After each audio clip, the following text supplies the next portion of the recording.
So last time we finished up and we ended by kind of teasing this concept of 4 strengthening mechanisms that we're going to talk about in this course in terms of increasing your yield strength. So the 4 of them being work hardening, solute strengthening, grade size strengthening, and precipitate or particle strengthening.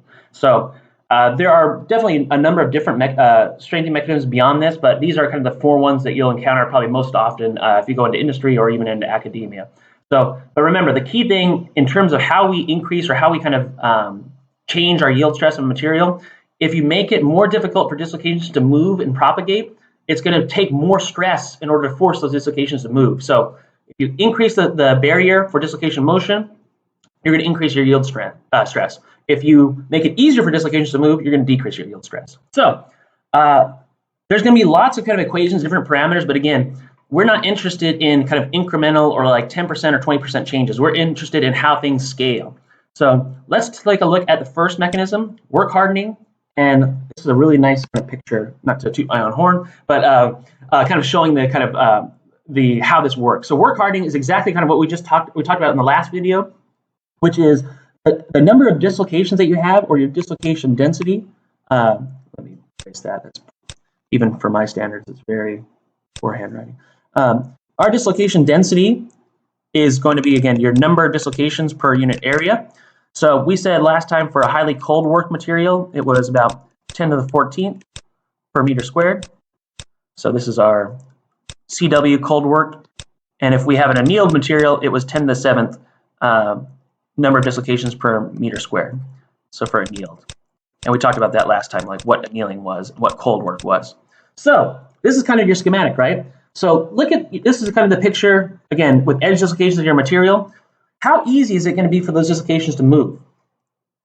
Again, this is a kind of a zoomed in version of, how your dislocation there looks like. Well, it's going to be pretty easy and a little bit straightforward, right? Like they're just going to, they're moving around. There's no, dislocations are hard. It's hard for dislocations to move when they start to kind of run into each other.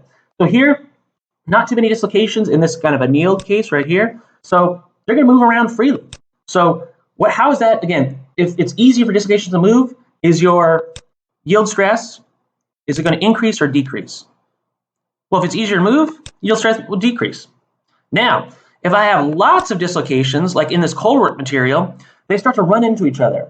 So it's hard for those dislocations to move and kind of flow past one another because at each edge dislocation here, there's these regions of compression and tension, and so when they kind of are trying to move past one another, it's hard for them to move and basically move throughout your material. So you need more stress in order to kind of force those dislocations to move past one another.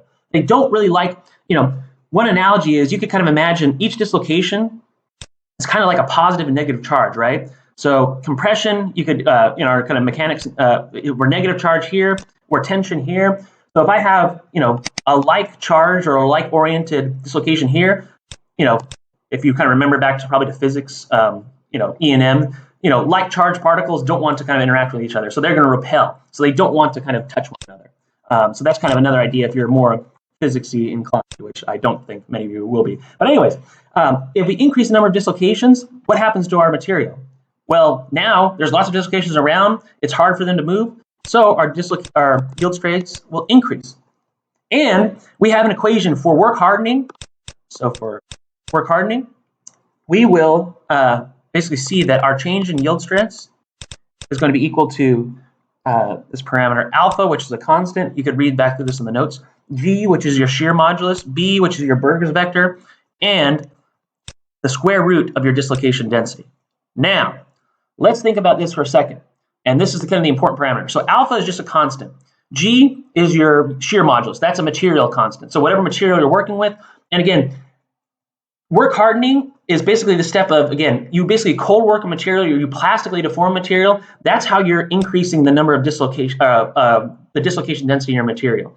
So as you plastically deform something, you're creating more and more and more and more dislocations, and then it's harder for them to kind of move about. So in that plastic regime, you'll find, and my laundromat is going off if you could hear that. But anyways, you can in the plastic regime, you're not only moving dislocations, but you can also initiate dislocation motion as well. So that's kind of the key concept behind this work hardening step.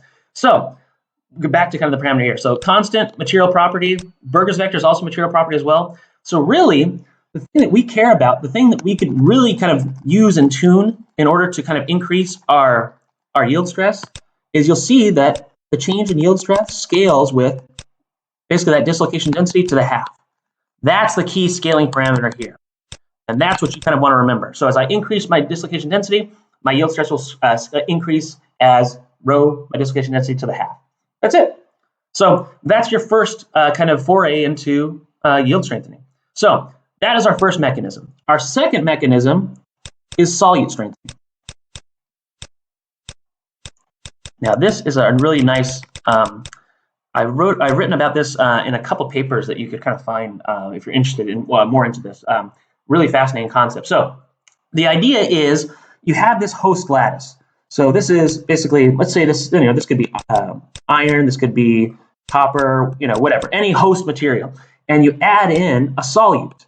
So just like we've talked about in lecture 3, so that could be, a substitutional, this could be an interstitial, all of those good, good friends that never kind of, you never can forget about those.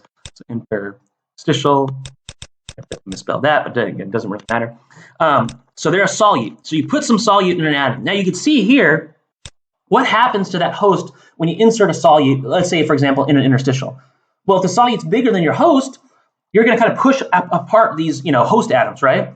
Same, and then if you have an atom that's smaller, if your solute's smaller than your host, they're going to kind of push, they're going to want to kind of pull those, host atoms back in. So they're going to relax back to kind of that initial position, especially if you replace, an atom as well.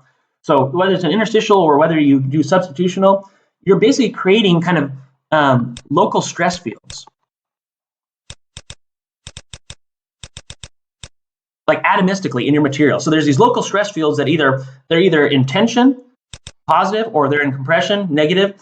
But either way, you can imagine as a dislocation, as a dislocation starts to kind of come and it starts to kind of flow and it's moving towards these regions where you have those solute atoms, is it going to be more difficult or less difficult to for that dislocation to move through that region? More difficult, right? Regardless of whether it's in tension or compression. There's this local stress field where now that dislocation has to kind of move and kind of push atoms around there, and it's going to be more and more difficult to move. So how do you think that our yield stress is going to scale as we increase the number of our kind of concentration or our solute atoms? Well, the more solute atoms, the more local stress fields, the more difficult, again, overall it's going to be for that dislocation to move. So your yield stress, the change in yield stress is going to be, again, this the shear modulus G, that's a material property. B, Berger's vector, that's a material property. Square root of C solute, so the concentration of your solute, times this epsilon, which is not strain. So this is epsilon sol times, or to the 3/2 power. This is a kind of material property. Epsilon here, epsilon sol is like your local, the distortion of your kind of local stress field, or the lattice mismatch when you add that kind of concentration. So it's kind of taking into account, basically that, this kind of concept we talked about, this local kind of stress fields here. So, but again, that's a material property. You can't really change that, once you select like what is your solute.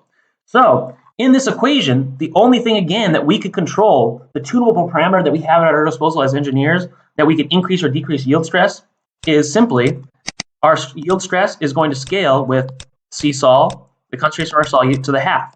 That's it. Now, when we look back at work hardening, we were able to, you could change your dislocation density by 7 orders of magnitude. What's the limit on the concentration of your solute? Well, you want to go back and read lecture 3, and we had those rules, right, for like what constitutes an alloy and like how much can we alloy a material before we basically create like, a two-phase region or whatever, you could only alloy or you could only increase C sol to about, again, general. There's lots of materials and there's some really kind of new crazy materials that are high entropy metal alloys that really break all these rules. But anyways, you can read up that about a little bit later. But the concentration of solute, really, it could only be about 10 to 15%. So there's not too much room that we have to really kind of increase or decrease this yield stress here when compared to work hardening. So just keep that in mind when you're kind of comparing those values. So that's our second one down. The third, and one of my favorite kind of parameters here, is grain size. So this is third, this is grain size strengthening.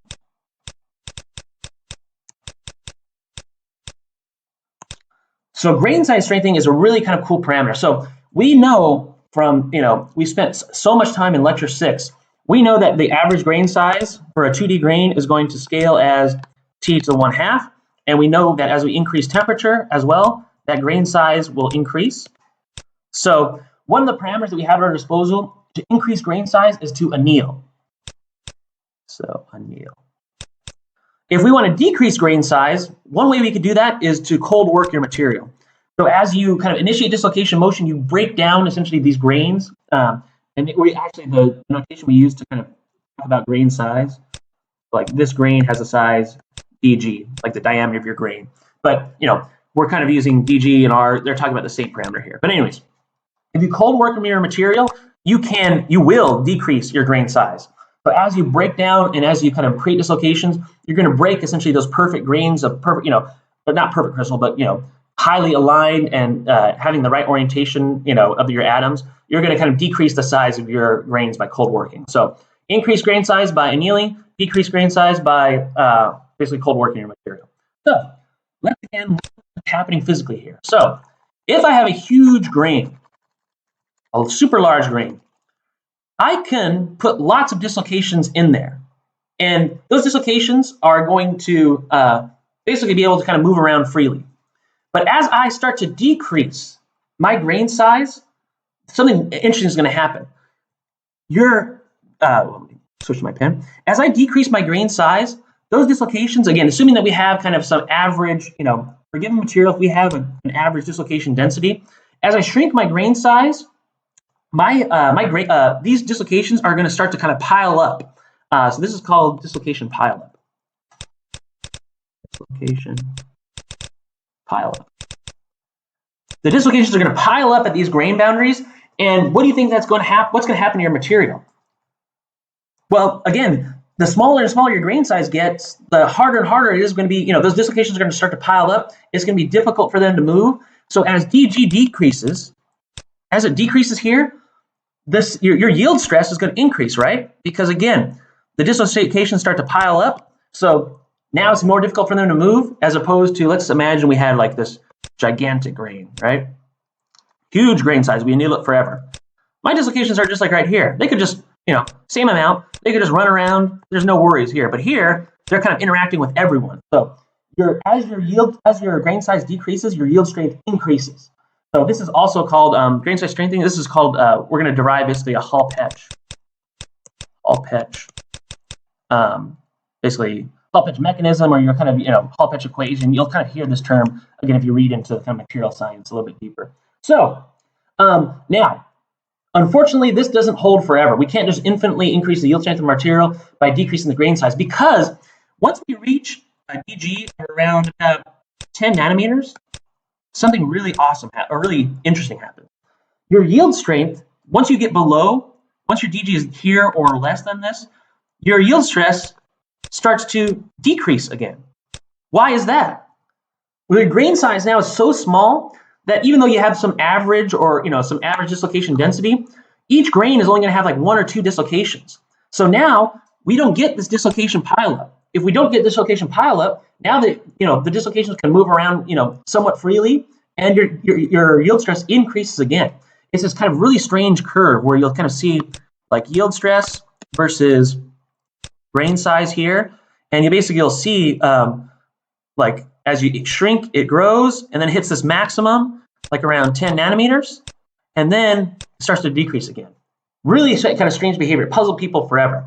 But anyways, let's get back to kind of, I know you want the equation because it'll be helpful for your problem set in exams.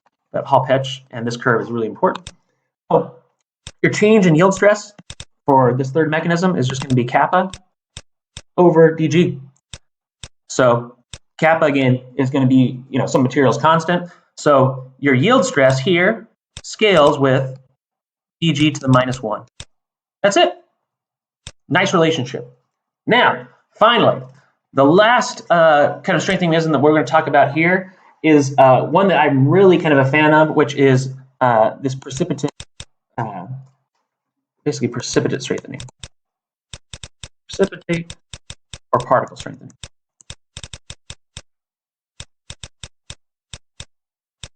And you know that I'm that's why I post my LaTeX notes, because I'm not writing these, very nice. But anyways, so let's kind of take a picture. Let's look at what's happening here. So when you precipitate a particle, just like we talked about in lecture 6, so nucleating a particle, nucleating a solid particle, you have basically like this matrix of, actually we can kind of talk about it. Let's say I have this matrix of titanium. And sometimes you might nucleate titanium nitrides. So these are really kind of brittle particles, really stiff, but really brittle, so they fracture easily. So this is my titanium matrix. I'm going to switch colors, and I'm going to do, so these are my precipitate particles here. So they're just kind of sitting around over here. Now, dislocations, we've kind of always been drawing them as like a, we've been drawing them as a, like kind of that cross, symbol, but you can also kind of draw them as a line. So I'm going to, hopefully this comes out, playing around with different colors here. I'm going to do black. That's probably best. So you could do this as a dislocation line. And you can imagine you're pulling this dislocation throughout the material. So your dislocation has a choice. It could either bow around the particles. So when I say bow, so let's say, you can kind of cut this in half regimes. So bowing around the particles means, and the region, we'll see actually why I draw it this way in a second. Bow around the particles would basically mean, like, if I have a precipitate here and I have my dislocation or line and I move it, it is going to basically circle. Part of it's going to pinch off and circle the particle, and the rest of it is going to kind of move around. So it's not going to cut through. It does not want to cut through that particle if it bows around. On the other side, so it can either bow, or on this side, it can cut. So here, instead, your dislocation is just going to, your dislocation line is just going to cut through that particle. So it's going to like basically cleave that particle in half. It's hard to kind of draw because it's like a 3D idea, but it's just going to cut through that particle here as it kind of moves forward. Now, why or how, how do we make the decision, or how does the, how do we decide like when to cut and when to bow? So let's think about like, what's the problem with bowing around? Or energetically, what are the kind of two competing factors here? So let's think about what happens when we cut a particle in half. So let's say I have, this sphere, and I cut it in half with this dislocation, right? What's happening to the total surface area when I cut that particle in half? I'm creating these additional surfaces here and here, right? What is my mantra on, basically all thermodynamics? We do not want to cut, we do not want to create surfaces. Creating surfaces is horrible. So when you cut, the energy penalty that you have to pay is we create surfaces. So that is why we don't, that's kind of the decision of when you don't want to cut. So the energy penalty we have to play is we cut surfaces. We have to create surfaces here. Bowing, what kind of penalty here? Well, if I have a particle like this, and I have to make my, if I have to have like to pinch off and to kind of basically, some of my dislocation line has to kind of circle this particle, I'm going to have to kind of have, there's some tension, right? So I have to kind of, and some curvature induced tension. So I need to kind of, pull my dislocation, bend it, and then, kind of wrap it around that particle and then move forward. So there's kind of this idea, this kind of line tension. Or this associated tension, as you're, wrapping that dislocation around that particle. So to bow around the particle, you have this idea of, again, surface tension or tension on, your particle, or as you wrap around your particle here. So how do we decide, when we're going to cut, when we're going to bow around? Well, you can see here, this is kind of your energy curve. So when is bowing favorable and when is cutting favorable? So at small radii, how much surfaces are you really creating? Which, this blue curve is the energy for cutting. This red curve here is the energy for bowing. So at small particle sizes, we're not creating too much surfaces. But if I have really tiny particles, what is that radius of curvature? Super high, right? So the tension here is going to be tremendous for a small particle. So we're not going to bow here. We are going to cut in this region. So on this side, we are going to cut. On this other side here, as your particle size grows, what's happening? Well, particle size grows, your curvature decreases. Again, Earth is not flat. It has a large radius of curvature. It may appear flat, but again, so you're not going to have to kind of, bow around that particle as much. But if you're trying to slice the Earth in half, you're creating a ton of surface area, right? So we are going to bow in this region, bow around large particles.